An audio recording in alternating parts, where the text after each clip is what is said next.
नमस्कार, आप देख रहे हैं न्यूज 80 और मैं हूं आपके साथ शिवानी शर्मा। उत्तर प्रदेश की राजनीति, मौसम, किसान, अदालत और बड़ी प्रशासनिक खबरों के साथ हाजिर है आज की 15 फटाफट बड़ी खबरें। तो चलिए शुरू करते हैं आज का सुपरफास्ट बुलेटिन।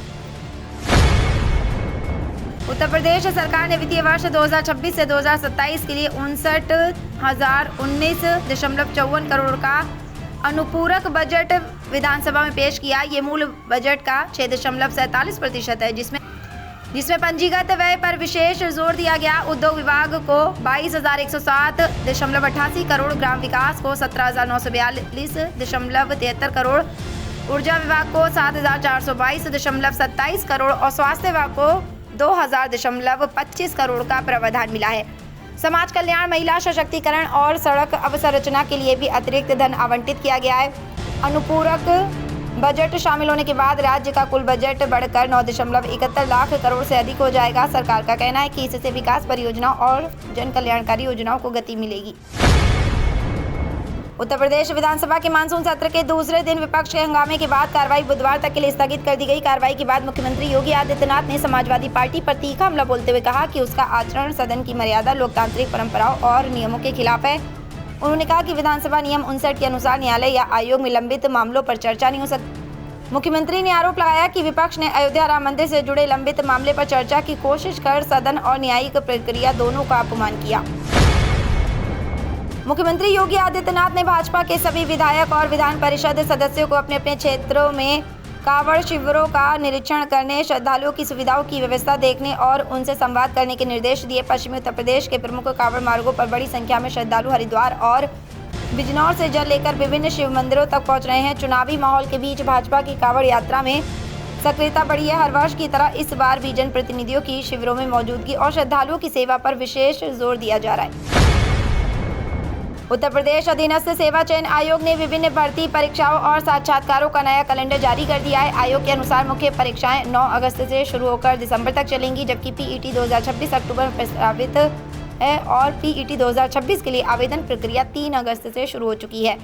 23 अगस्त को संयुक्त अवर अधीनस्थ सेवा मुख्य परीक्षा, 20 सितंबर को आबकारी सिपाही और फार्मासिस्ट परीक्षा तथा 27 सितंबर को वन रक्षक परीक्षा होगी। आयोग ने अभ्यर्थियों को नवीनतम अपडेट के लिए आधिकारिक वेबसाइट नियमित रूप से देखने की सलाह दी है। उत्तर प्रदेश सरकार खेल संस्कृति को बढ़ावा देने के लिए स्कूलों और ग्रामीण क्षेत्रों में नई पहल कर रही है। परिषदीय विद्यालयों में खेले भी खिले भी अभियान के तहत स्पोर्ट्स क्लब बनाकर बच्चों को खेल सामग्री उपलब्ध कराई जा रही है। वहीं प्रत्येक तहसील में मिनी स्टेडियम और हर जिले में एक जनपद एक खेल योजना के जरिए स्थानीय प्रतिभाओं को बेहतर प्रशिक्षण और सुविधाएं देने की तैयारी है। माध्यमिक शिक्षा विभाग स्पोर्ट्स फॉर स्कूल कार्यक्रम के तहत खेल सुविधाओं के विस्तार, प्रशिक्षकों की उपलब्धता, छात्रवृत्ति और बालिकाओं की खेलों में भागीदारी बढ़ाने पर विशेष जोर दे रहा है। Uttar Pradesh vending industries association ने मुख्यमंत्री योगी आदित्यनाथ से मुलाकात कर प्रदेश में वेड इन यूपी अभियान शुरू करने और अयोध्या, काशी, मथुरा, वृंदावन, आगरा, प्रयागराज, लखनऊ, नोएडा व ग्रेटर नोएडा को वेंडिंग सिटी घोषित करने की मांग की है। एसोसिएशन ने हर जिले में आधुनिक वेंडिंग स्थल, convention centre, UP vending expo और ओडीओपी उत्पादों को शादियों से जोड़ने का सुझाव दिया। साथ ही हेरिटेज वेंडिंग, जीएसटी व ईडीसी में रियायत, बेहतर हवाई कनेक्टिविटी और विशेष सुरक्षा व्यवस्था लागू करने की भी मांग रखी, ताकि निवेश और रोजगार बढ़ सके। पूर्व भाजपा सांसद और पूर्व कुश्ती महासंघ अध्यक्ष ब्रजभूषण शरण सिंह यौन शोषण मामले में अदालत से बरी होने के बाद वृंदावन पहुंचे। यहां उन्होंने लाडली निकुंज आनंदम धाम आश्रम में अपने गुरु रितेश्वर महाराज से मुलाकात कर उनका आशीर्वाद लिया। इसके बाद श्री जी का पूजन और रुद्राभिषेक किया। हाल ही में दिल्ली की एक अदालत ने महिला पहलवानों, जिनमें विनेश फोगाट भी शामिल थी, द्वारा लगाए गए यौन शोषण के आरोपों से जुड़े मामले में ब्रजभूषण शरण सिंह को बरी कर दिया। ये मामला लंबे समय से चर्चा में रहा था।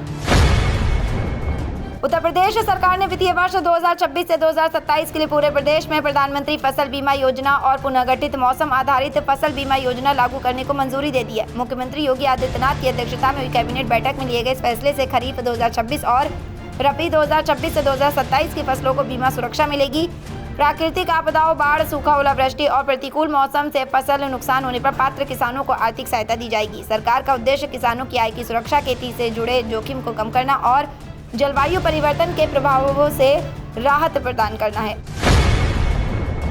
राम मंदिर चढ़ावा चोरी मामले की जांच कर रही एसआईटी अब श्री राम जन्मभूमि तीर्थ क्षेत्र ट्रस्ट की बैंक लॉकर में सुरक्षित बहुमूल्य संपत्तियों का भी सत्यापन करेगी। भारतीय स्टेट बैंक की नया घाट शाखा में रखी सोने चांदी की ईंटों, आभूषणों और अन्य कीमती वस्तुओं का ट्रस्ट के अभिलेखों से मिलान किया जाएगा। ट्रस्ट के अंतरिम महासचिव कृष्ण मोहन ने बैंक में लंबी प्रक्रिया के दौरान संपत्तियों का विवरण तैयार कराया। सामानों की शुद्धता की जांच और पूरी प्रक्रिया की वीडियोग्राफी भी कराई गई। बताया जा रहा है कि एसआईटी जांच के तहत बैंक लॉकर का भी निरीक्षण कर सकती है। उत्तर प्रदेश के उप मुख्यमंत्री केशव प्रसाद मौर्य ने मदरसों को लेकर दिए बयान से राजनीतिक विवाद खड़ा हो गया है। उन्होंने कहा कि मदरसा चाहे भारत, पाकिस्तान या बांग्लादेश का हो, वह आतंकवाद पैदा करता है। बयान के बाद विपक्षी दलों ने इसकी आलोचना करते हुए इसे चुनावी ध्रुवीकरण की कोशिश बताया।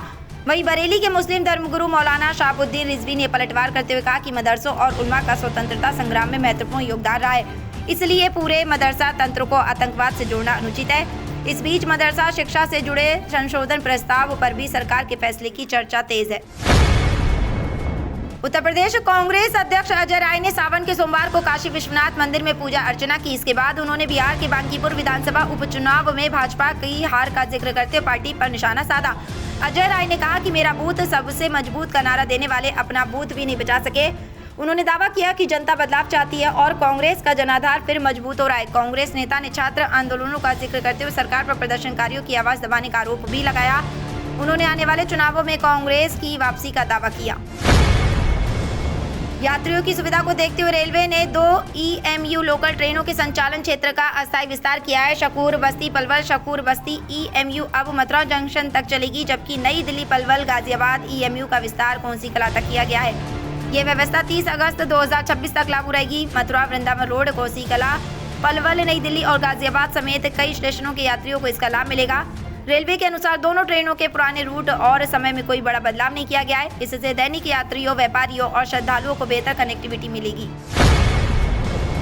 बांकीपुर विधानसभा उपचुनाव में जन स्वराज पार्टी के प्रशांत किशोर की जीत के बाद सियासी बयानबाजी तेज हो गई है। समाजवादी पार्टी प्रमुख अखिलेश यादव ने भाजपा पर निशाना साधते हुए एक्स पर लिखा कि भगवान ने भाजपा के घमंड का बुखार उतार दिया। बांकीपुर सीट पर प्रशांत किशोर ने भाजपा उम्मीदवार को 19,324 वोटों से हराकर जीत दर्ज की। ये सीट लंबे समय से भाजपा का गढ़ मानी जाती थी। जन स्वराज की पहली चुनावी जीत ने बिहार की राजनीति में तीसरे विकल्प की चर्चा बढ़ा दी है। भाजपा और विपक्ष के बीच आरोप प्रत्यारोप का दौर जारी है। उत्तर प्रदेश विधानसभा के मानसून सत्र के दूसरे दिन भी विपक्ष के हंगामे के कारण कार्रवाई प्रभावित रही। विधानसभा अध्यक्ष सतीश महाना ने सदन की कार्रवाई बुधवार सुबह 11 बजे तक स्थगित कर दी। हंगामे के दौरान सपा विधायक सचिन यादव को पूरी कार्रवाई से निष्कासित कर दिया गया। विपक्ष ने राम मंदिर चढ़ावा चोरी मामले, छात्रों पर कार्रवाई और अन्य जनित मुद्दों पर चर्चा की मांग की। सपा विधायकों ने सरकार पर आवाज दबाने का आरोप लगाया, जबकि सत्ता पक्ष ने सदन की मर्यादा बनाए रखने की बात कही। विपक्ष ने SIT जांच और चर्चा की मांग दोहराई। और 5 अगस्त 2026 को उत्तर प्रदेश में मानसून की सक्रियता बनी रहने की संभावना है। मौसम विभाग के अनुसार प्रदेश के कई जिलों में बादल छाए रहेंगे और हल्की से मध्यम बारिश हो सकती है। पश्चिमी यूपी के मेरठ, गाजियाबाद, नोएडा, बुलंदशहर, अलीगढ़, मथुरा, आगरा, बागपत, मुजफ्फरनगर और सहारनपुर में बारिश के आसार हैं। कुछ स्थानों पर तेज बौछारों के साथ गरज चमक और तेज हवाएं चल सकती हैं। बारिश से तापमान में गिरावट और उमस से राहत मिलने की उम्मीद है। किसानों को फसलों की निगरानी रखने और जलभराव से बचाव के लिए सतर्क रहने की सलाह दी गई है। तो ये थी आज की 15 फटाफट खबरें।